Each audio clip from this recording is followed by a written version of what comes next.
What up, guys? The Bench Buddies are back with our Week 12 preview and picks. As always, I Yep. have Ethan joining me, and we're doing it day before Thanksgiving, so we're gonna get this out to you guys on Thanksgiving, so you'll see all the picks and our games. But before we get into it, make sure you hit that subscribe button down below. Get us 200 Yep. subscribers. That's We'll right. be doing that giveaway.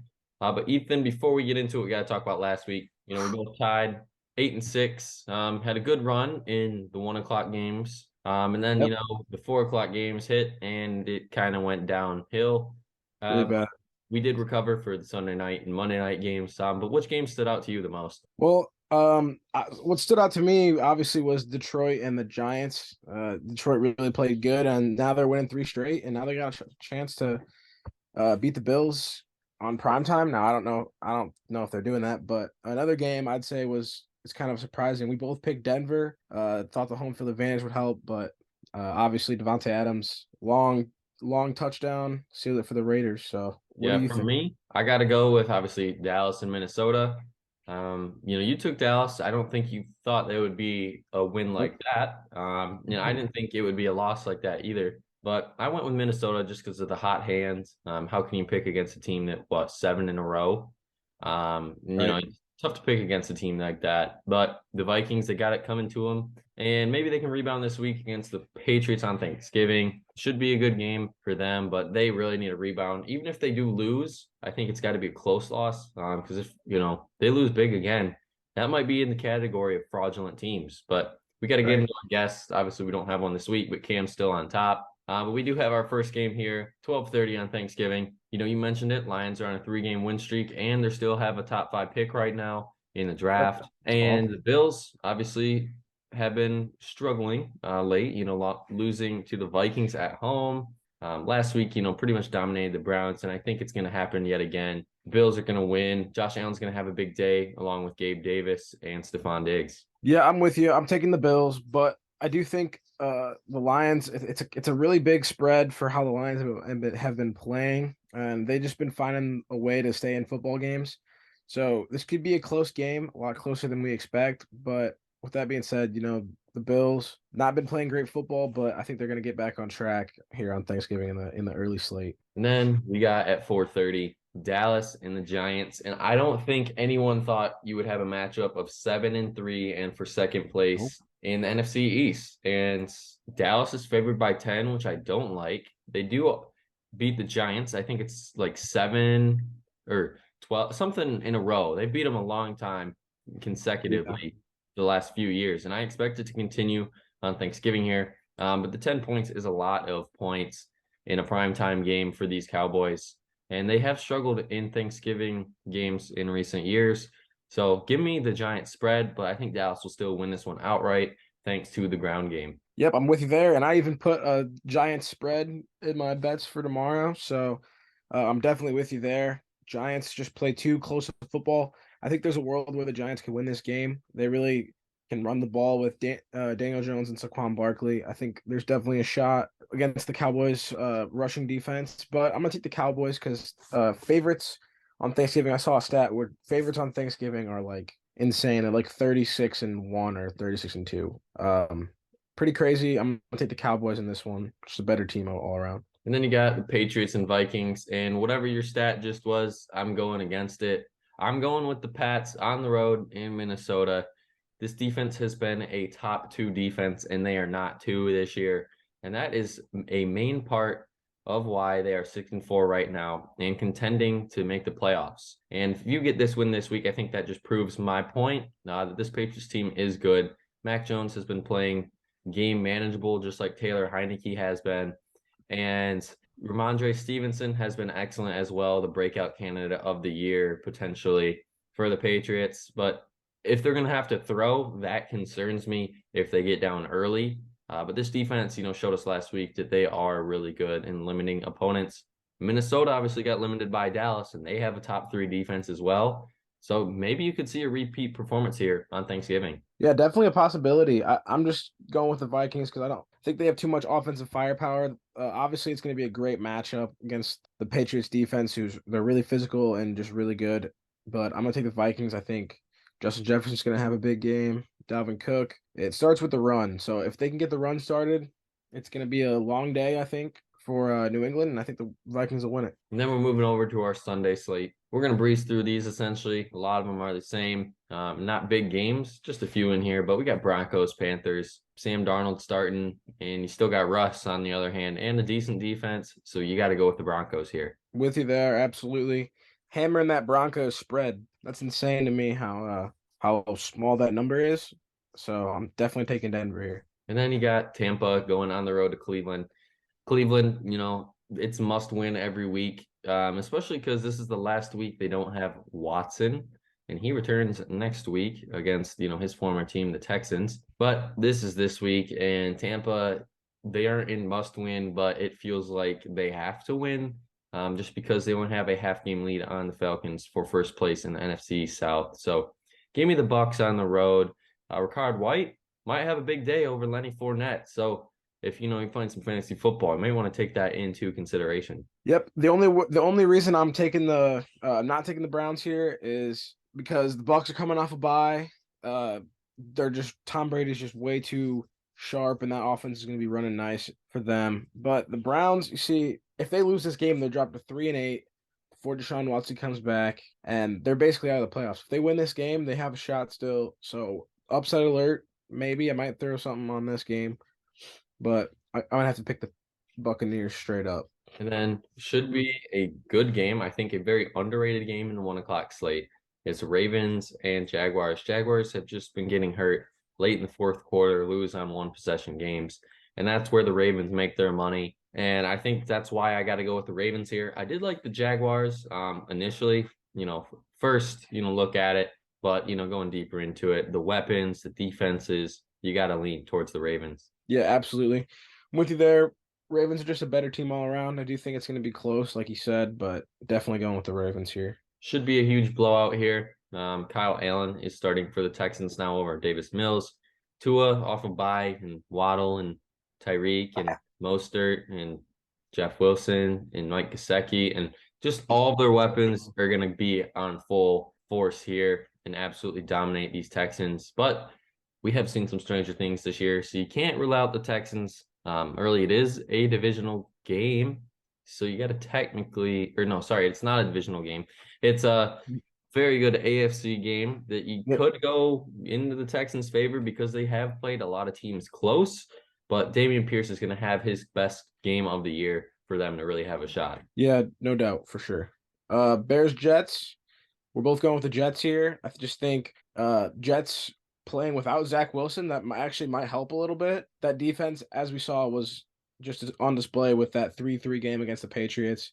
So I think this defense is too good. I think they're going to be able to shut down this Bears offense. So I'm taking the Jets. Yeah, I agree. Fields is the big question mark for the Jets. I believe it was something in his shoulder. He tweeted it out. I can't remember, or said at a presser. I can't remember what he said, but I think it was a shoulder strain and something else. And that's a cause of concern. I know it's his non-throwing shoulder, but we saw Baker Mayfield play through it last year, and he was not the same person he was before the injury. So that's something to monitor, and I don't like that situation going into this game. So I got to go with the Jets. And then I think this one is going to be the best game of the 1 o'clock slate. Bengals-Titans. This one is going to come down to seeding at the end of the day here, I think, for the AFC. And I got to go with the Bengals on the road. Jamar is expected to play. That's what the expectation is in the Bengals facilities. And if he plays, then good luck for this Titans secondary because, they have been gashed at times. But if you get Jamar back, Tyler Boyd, and, even Hayden Hurst is putting up a solid year to get you over the middle. And I like the Bengals here. Even if Mixon doesn't play and Piron's in, he's still a great plug and play and really doesn't limit this offense. Yeah, I'm with you there. Titans could win this game. I could see them winning if Derrick Henry plays well. Obviously, the offense starts with Derrick Henry. But I think the Bengals will be able to stop him just enough, be able to get that passing game going early and make the Titans start throwing and get behind. Then you got Falcons and Commanders, a big game for both of these teams here in the year. Commanders still got to play catch up with the whole division there in the NFC East, but they are still only a half game out of the playoffs right now. They got to play catch up. It's a must-win game for both of these teams, but I think the Commanders are going to do it under Heineke. He got named the full-time starter the rest of the year. He's a great game manager, and they straight up win when he plays. I mean, you saw him leading to the playoffs in 2020, the COVID year, and he put a very good game against the Bucks, and they just couldn't get it done. But Heineke is the guy. As much as you don't want to admit it, Heineke is a good quarterback for the Commanders. And the Commanders are playing great football right now. Falcons have lost what, three straight, two or three straight, I'm pretty sure. So Commanders, all the momentum's pointing to them. I think this will really show how if they're legit this year, if they can just beat a team that they're better than and playing better football than. And then we're moving to the 4 o'clock slate. We got Chargers and Cardinals, and this is a game for the Chargers that needs to be a prove-it game. But you could say the same about the Cardinals as well. Kyler is expected to play this week, but Herbert should have all his weapons yet again, even without them getting hurt. Hopefully, with Mike Williams, with his ankle injury, he re-injured. He should be good to go, is what I've read. Keenan Allen had an exceptional game from his return. And this team, if they stay healthy, don't rule out the Chargers later in the year. I know they struggle against the Chiefs. If it's anyone in the Chiefs, if they make the playoffs, I might lean the Chargers' way just because of how much talent, goes so far in the playoffs. It really comes down to talent. That's a good take, I think. I think that's very, very solid. Chargers should win this game, though. Obviously, the better team. Chiefs just somehow win it at the end. They got the GOAT, not the GOAT, the MVP. They have the MVP with them, so. And then we got Seahawks Raiders. As I told you before the video, and I'm gonna tell you now, Seahawks, I think are gonna win big here. I love that spread. 3.5 does not seem like enough points for me. I mean, Kenneth Walker should have a field day against this defense. And Geno, with his weapons of DK and Lockett, it's gonna be a tough task for these Raiders. I mean, if the Broncos can put up 16 on you, yeah, that says a lot because that team has struggled this year. So Yeah. I think the Seahawks in the over is a very safe bet. I think, Raiders will probably score at least 10, 13. And Seahawks, if they're going to win big here. I think they're going to score all around, at least in the 30s. So give me that Seahawks. Yep, I'm with you there. Seahawks spread. I mean, if the Raiders can, it's not even a question. Devontae Adams is gonna have a big game. Somehow they're gonna end close in the third quarter, and then they're gonna end up losing it here, especially with the way that Kenneth Walker and Geno Smith have been playing. The Seahawks are just playing too good of football right now. And then moving over to 425. Unfortunately, this is, the game of the week on Sunday. It should have been, probably beginning of the year. This is a huge game, you would think, in week 12. But, the tale of two stories. The Chiefs doing what they should be, and the Rams just getting hit by the injury bug as of late and struggled early in the season. 15.5 points is insane to me, but I wouldn't even be shocked if they cover and maybe even double it, just because this Rams team just has not been at all what we thought they would be. John Wolford might be starting again, maybe Stafford. I mean, no Cooper Kupp, really Darrell Henderson.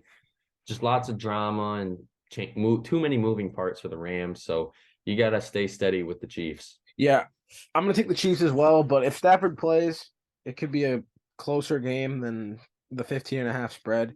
Just keep an eye on that. Otherwise, I think the Chiefs should win and probably. And then we got the other team. I'm going to say right now, my prediction, we got the Chiefs playing the Niners in the Super Bowl as week 12. And the Niners just seem like everything is right. This is the year to make that run again. Last year, oh, so close. And now they got McCaffrey, potentially the missing piece. And he has done nothing but exceed everyone's expectations since he got dealt. Expect him to have another big game against the Saints. Jimmy G is not getting enough love for what he's did to the Cardinals, 4 touchdowns. And maybe, they're going to make him a full-time starter even next year with Trey Lance back, because this team wins with Jimmy G under center. Yeah, 100%. But if we're just talking about this game, I think Niners at home should win big here. If not, it'll be because of Jimmy G's floor or low ceiling. He is a solid quarterback and he can play well. And if he does play well, the Niners should win big. And then at 8, we got my Packers going on the road to the Eagles. And, I'm not really too confident in my Packers here, but I got to go with them because it's a must win. Rodgers on his back, if they don't win this one, then it might be time for the Jordan Love chance to really become true. But, he has been playing with a broken thumb, and I don't know how true that is. You take it as you want.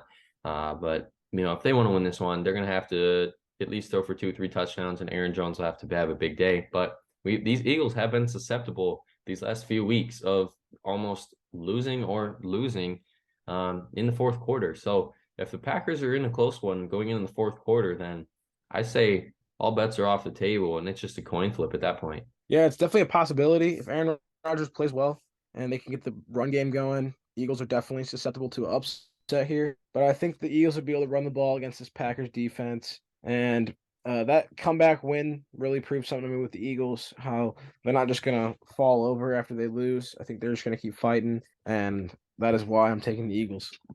And then we wrap it up with your Steelers going on the road to the Colts. And I think this is going to be kind of like the Raiders last year with the Colts, in my opinion. You know, obviously a mid-season shakeup, bring in a guy, not, the Raiders had a guy in their organization, but bring in a guy, Jeff Saturday, who's clearly a player's coach. And it just seems like this is the Colts team we should have expected since day one.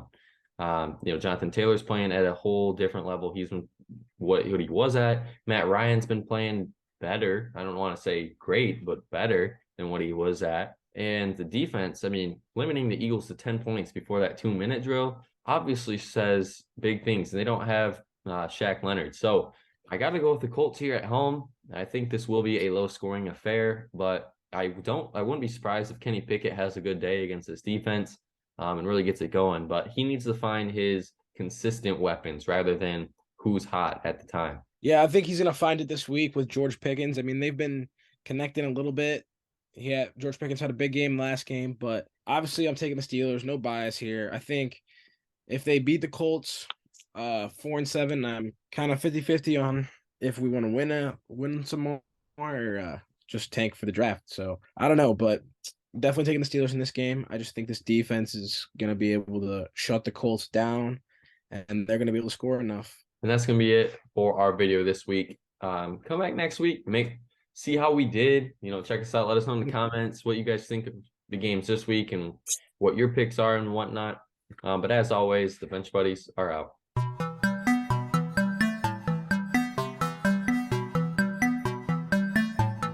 She never called back.